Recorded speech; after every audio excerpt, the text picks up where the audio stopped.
दोपहर के महामंगल स्वाध्याय में हम सभी को आचार्य महाराज कहते हैं श्रेष्ठ साधक की पहचान करने का तरीका बता रहे हैं।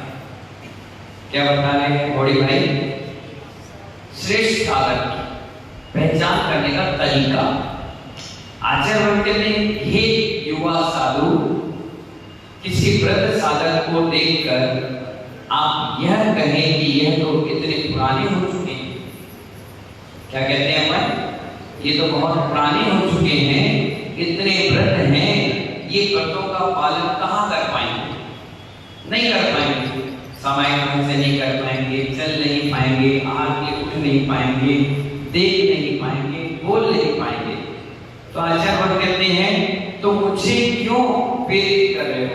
जैसे कई वृद्ध साधु है, कहते हैं आप ये कर लो, आप ये कर लो, आप व्रत ले लो, मुनि बन जाओ। वो कहते हैं कि जब आप ही नहीं कर पा रहे हो तो हम कैसे करेंगे? हमें क्यों प्रेरणा दे रहे हो? आचार्य कहते हैं, अहो आप व्रत के अनुसार अपने को मत ढालो। क्या कह रहे हैं महावीर भैया? व्रत साधु के हिसाब से अपने आप को मत ढालो, उनकी शरीर की स्थिति कमजोर है। क्या है?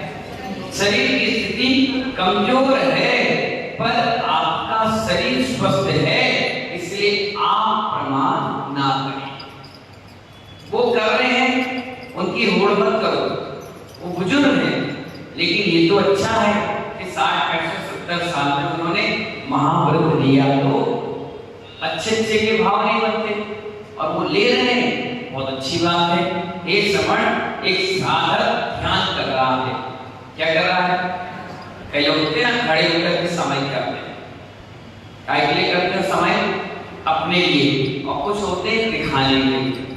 तो आचार्य कहते हैं, एक साधक ध्यान कर रहा है खड़े होकर। खड़े होकर के जो समय की जाती है उसे आगम में जिन मुद्रा कहते हैं। हमारे कई तीर्थंकर खड़गासन में मोक्ष गए और कई पद्मासन में गए। जो खड़गासन मुद्रा है, आगम में जिन मुद्रा कही गई। कौन सी मुद्रा? परंतु दोनों हाथ घुटनों से चिपकाए नहीं जाते, दूर रखे जाते। क्या रखे जाते हैं? दूर रखे जाते हैं। लटके लटके से दिखते हैं, हाथ ऐसे लटक जाते हैं ना, ऐसे लटक जाते हैं। शरीर को स्पर्श भी नहीं होते, तन के भी खड़े नहीं होते, और ना ज्यादा झुककर खड़े होते। वो कहलाती है जिन मुद्रा। क्या कहलाती है? जिन मुद्रा। जो योगी अंतरंग के भाव से खड़ा है और शरीर से भी साधना कर रहा है, वो सबसे श्रेष्ठ साधना है। शरीर से भी कर रहा है और खड़े होकर के भी कर रहा है, बाहर से खड़ा है और अंदर से भी खड़ा है। कोई दूसरा बाहर से तो खड़ा है, लेकिन अंदर की भावना में लोग हमें अच्छा कहेंगे। भाई मैं यहाँ आप लोग आए, मैं नाक करके खड़ा हो गया, तो आपने देखा वाह कितने अच्छे महाराज जी हैं। जब भी जाओ तो खड़े होकर के साधना करते ही रहते हैं। पर आपको मालूम है कि मैं साधना कर रहा हूँ, लेकिन मुझे मालूम है मैं दिखाने के लिए कर रहा हूँ। किस लिए कर रहा हूँ? तो आचार्य कहते हैं, एक अंतरंग भावना है कि लोग हमें अच्छा कहेंगे, अच्छा साधक समझेंगे, इसलिए अच्छे से खड़े होकर समय कर लो। आज क्या कर लो? आज समय अच्छे से कर लो, परंतु परिणाम निर्मल नहीं है। क्या नहीं है? परिणाम कैसे है? लोगों को दिखाने के, कुटिलता के है, मायाचारी के है। अंतरंग में परिणाम सही नहीं है, बाहर के परिणाम सही जबरदस्ती बनाए जा रहे हैं। तो आचार्य कहते हैं, शरीर से खड़े हो, लेकिन अंदर से अभी भी बैठे हो। शरीर से क्या हो? खड़े हो, लेकिन अंदर से अभी क्या हो? बैठे हो। मोक्ष मार्ग जबरदस्ती का मार्ग नहीं है। किसका मार्ग नहीं है? जो भी दीक्षाएं लेते हैं, संयम लेते हैं, त्याग करते हैं, तपस्या करते हैं, वो स्वेच्छा से लेते हैं, किसी को जबरदस्ती नहीं किया जाता। इसलिए मंच पर जब साधक को दीक्षा दी जाती है, तो कपड़े उतारने के बाद भी आचार्य महाराज पूछते हैं कि कपड़े रखे हैं, अगर तुम्हें ये मार्ग अभी भी नहीं चाहिए तो पहनो और घर चले जाओ, कोई कुछ नहीं बोलेगा। लेकिन उतारने के बाद फिर दोबारा कभी पहनने की नौबत ना आए, इसलिए 1000 बार सोच लो। क्या कर लो? 1000 बार सोच लो। जितनी समर्थ है उसको छुपाना नहीं, छुपाओगे तो चोर कहलाओगे। क्या कराओगे? आपकी क्षमता है एक टाइम समय की, खुश होकर करना चाहिए, चाहे आप व्रती हो चाहे ना हो। क्या समझ में आया? जोर से बोलो। एक टाइम समय को जरूर करना चाहिए, चाहे आप प्रतिमाधारी हो चाहे ना हो। ये इसलिए कहा गया कि कम से कम प्रतिमा नहीं है तो भी तो बिना प्रतिमाओं के कर्म निजा का कारण बन सकते हैं, अपने आप को टटोल सकते हैं, देख सकते हैं। जरूरी ये नहीं है कि जो भोजन बनाता हो वही रोज बनाए। अगर आप बनाना सीख लोगे तो इमरजेंसी में काम को आ जाए। अभी से समय करना चालू करोगे, चाहे आपके व्रत हो नहीं हो, त्याग हो नहीं हो, कम से कम 10 मिनट 15 मिनट बैठोगे, अचानक कहीं मरण आ जाए, अंतिम समय आ जाए तो क्या करोगे? तो वही समय आपको तारने में कारण बन जाएगा। उस समय क्या करना चाहिए? आत्मा में लीन हो जाए। तो भिन्नम समझना चाहिए, शरीर अलग है और आत्मा अलग है। इसलिए आचार्य कहते हैं अगर छुपाओगे अपनी शक्ति को तो चोर कहलाओगे। क्या कहलाओगे? और चोर करेंगे तो अगला भाव इतना कमजोर हो जाओगे कि साधना भी नहीं कर पाओगे। जितने लोग त्याग तपस्या कर लेते हैं वो पिछले में खूब कर रहा है इसलिए कर रहे हैं, और इस बार छुपा रहे हैं तो अगली बार ऐसा शरीर मिलेगा कि कुछ भी नहीं कर पाओगे। वैसे भी पंचम काल 2 टाइम की जगह 100 टाइम व्यक्ति खा रहा और आने वाले समय में 1000 टाइम खाएगा। हर 2 मिनट बाद उसे भूख लगेगी। ज्यादा भूख लगना भी वेदनी कर्म का दोष है। क्या है? वेदनी कर्म का उदय है। ज्यादा भूख लगना, क्या लगना? ज्यादा भूख लग रही है तो वेदनी कर्म का उदय है। आपने समता और अपनी क्षमता से ज्यादा नहीं छोड़ा। हे मुनि, ध्यान रखना, जितनी समर्थ हो उतना ही करें। क्या कहा? जितनी समर्थ हो उतना ही करें। और विचारों में मेरा शरीर भी काम करता होता तो मैं भी सामायिक करता, पर हमारी असमर्थता है। क्या सोचने साधक? कई लोग होते ना 2 घंटे 3 घंटे खड़े होकर सामायिक करें, 1 घंटे करें। हम उनको देखकर की सोचते हैं काश हमारे शरीर में भी क्षमता होती, समर्थता होती तो हम भी खड़े होकर सामायिक कर रहे होते, हम भी तपस्या कर रहे होते। ये हमारे शरीर में असमर्थता है इसलिए हम नहीं कर पा रहे। ऐसा आप मन में क्या करते हैं?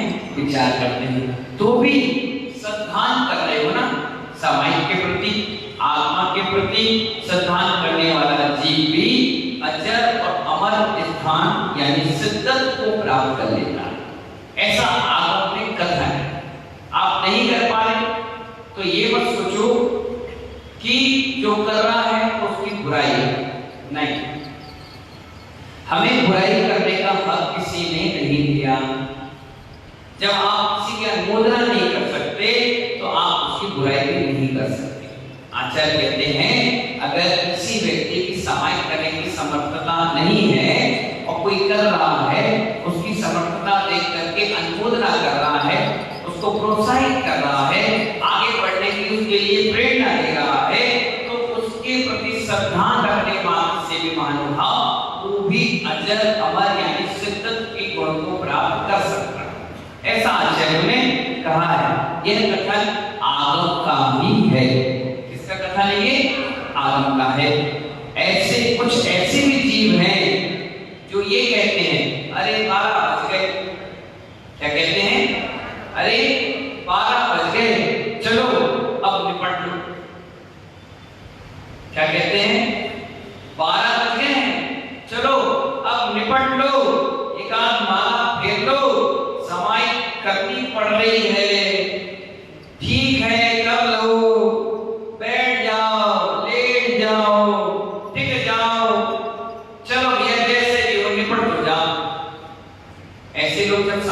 करते हैं ना, तो उनका पुण्य भी ऐसे ही मिलता है।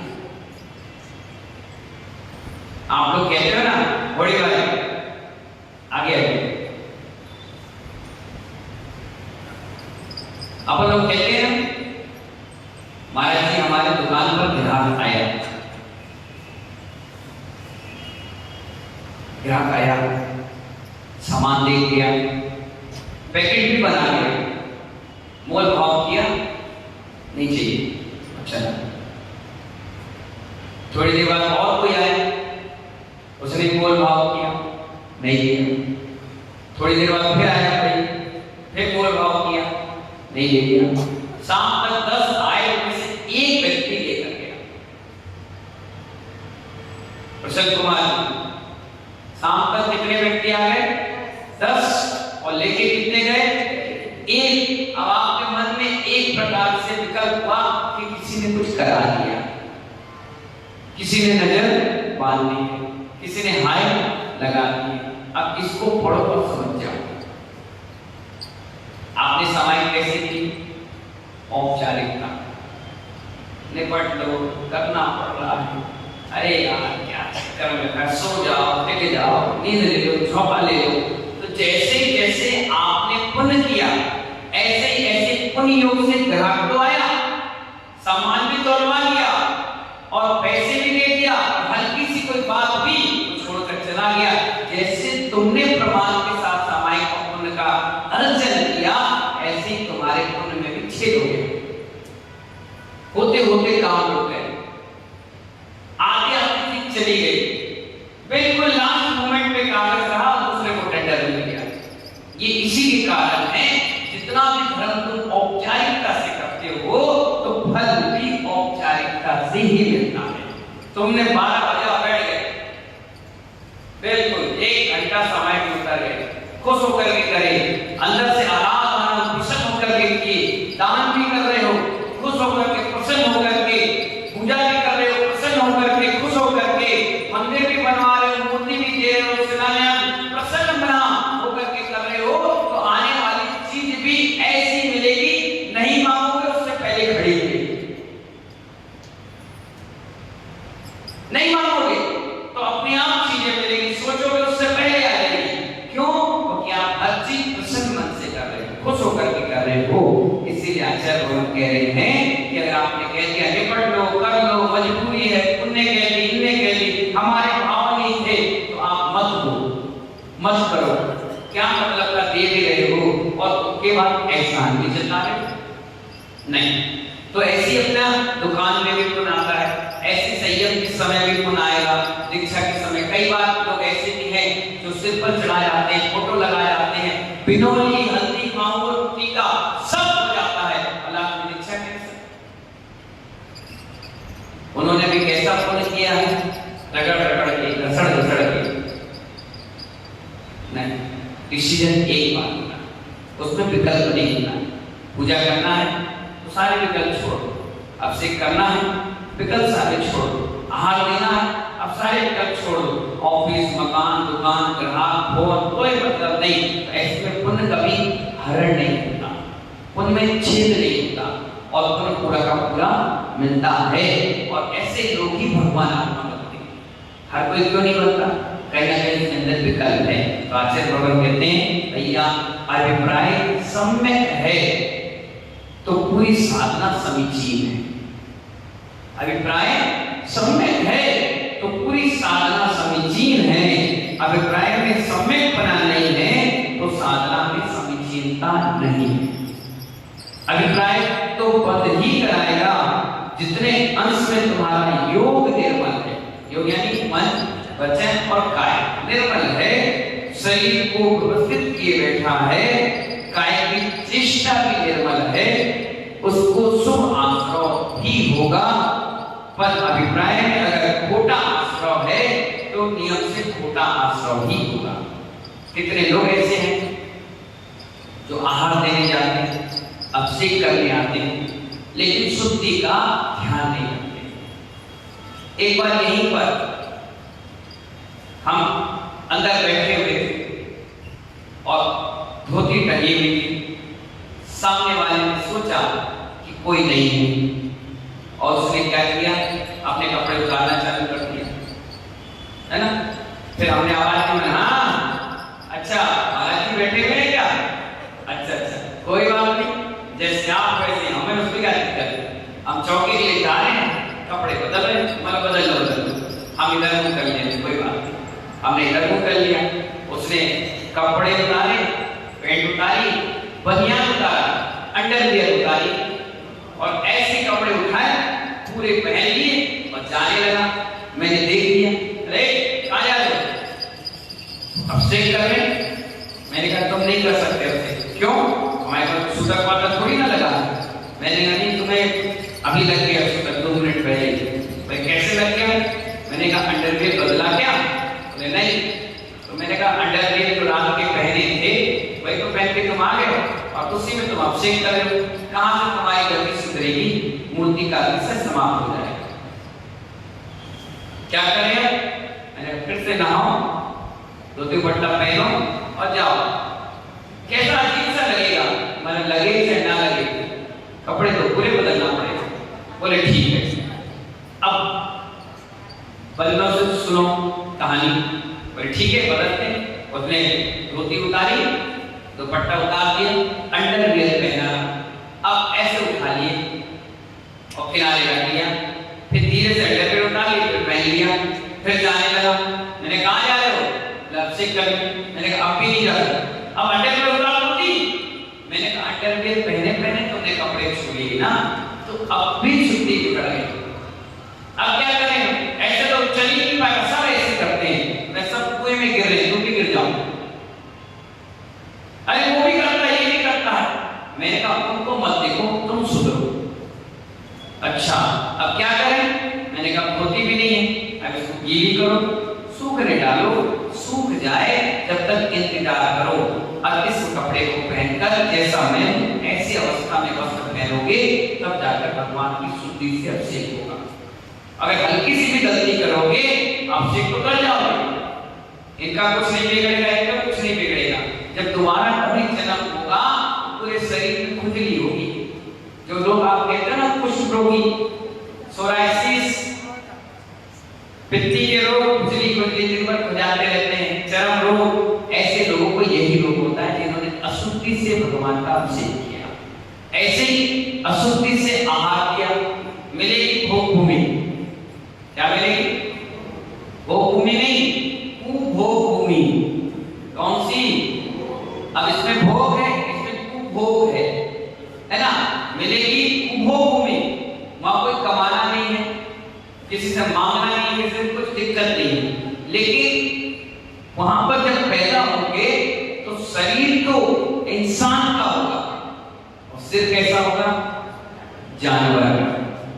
पता चला एक टांग के इंसान कैसे जीव से रहेंगे, एक आंख, पता चला हाथ और पैर, सिर से मुंह टेढ़ा मेढ़ा, उबड़ खाबड़, जैसे अदरक होता है इस प्रकार का टेढ़ा मेढ़ा शरीर। तो ऐसे लोग कैसे होते हैं, जो लोग अशुद्धि में मुनिराजों को, त्यागियों को आहार कराते हैं। देखिए यहाँ फल मिलता है, अगर अच्छा करोगे तो अच्छा मिलेगा, और बुरा करोगे, अब मुनिराज तो तुम्हारे घर पे आके नहीं देखे तुम कितनी शुद्धि कर रहे हो, वो तो अंजलि खोली और मुद्रिका खोल के अंजलि की, और आपके विश्वास पर कह रहे हैं क्या, मन शुद्धि है, वचन की शुद्धि है और कार्य की शुद्धि है। ऐसे ही आप जब भगवान के पास आते हो तो भगवान भी तुम्हें नहीं देखते, ये भी नहीं देखते, आप तो कहते हो आप पवित्र पवित्र शुद्ध करो, बड़ा मत और चालू कर दिए, हालांकि कोई देख नहीं रहा, कोई टोक नहीं रहा, कोई बोल नहीं रहा, लेकिन कर्म इतने ईमानदार हैं वो सीधे वहीं पटकेंगे तुम्हें ले जाकर जो तुमने यहाँ माना है। इसलिए आचार्य भगवान कहते हैं अभिप्राय निर्मल होना चाहिए, सोच निर्मल होना चाहिए, शरीर की चेष्टा निर्मल होना चाहिए, तब जाकर शुभ का आश्रय होगा, अन्यथा अशुभ का ही आश्रय होगा। उस बैल की तरह आंख में पट्टी बंधी है और कोलों में घूमते जा रहे हैं, घूमते जा रहे हैं, घूमते जा रहे हैं, मन में सोचा हमने 10 किलोमीटर की यात्रा कर ली, जब आंख की पट्टी खुली तो वहीं खड़ा पाया, समय का समय खराब हुआ, मेहनत की मेहनत हो गई और पूरे दिन भर लगे रहे। दुनिया ने तो हमसे अपना काम निपटा लिया, लेकिन हम वहीं के वहीं खड़े रहे। इसलिए अपने पुण्य का दुरुपयोग ना करें। जितनी अच्छी निर्मल परिणाम शुद्धता बनाए रखेंगे, उतने ज्यादा हम आगे शुभ आश्रम में पहुंच जाएंगे। आचार्य महाराज कहते हैं पूरा जैन दर्शन शुद्धि पर ही टिका है। अगर शुद्धि ना हो तो अन्य दर्शन में और हमारे दर्शन में भी कोई फर्क नहीं।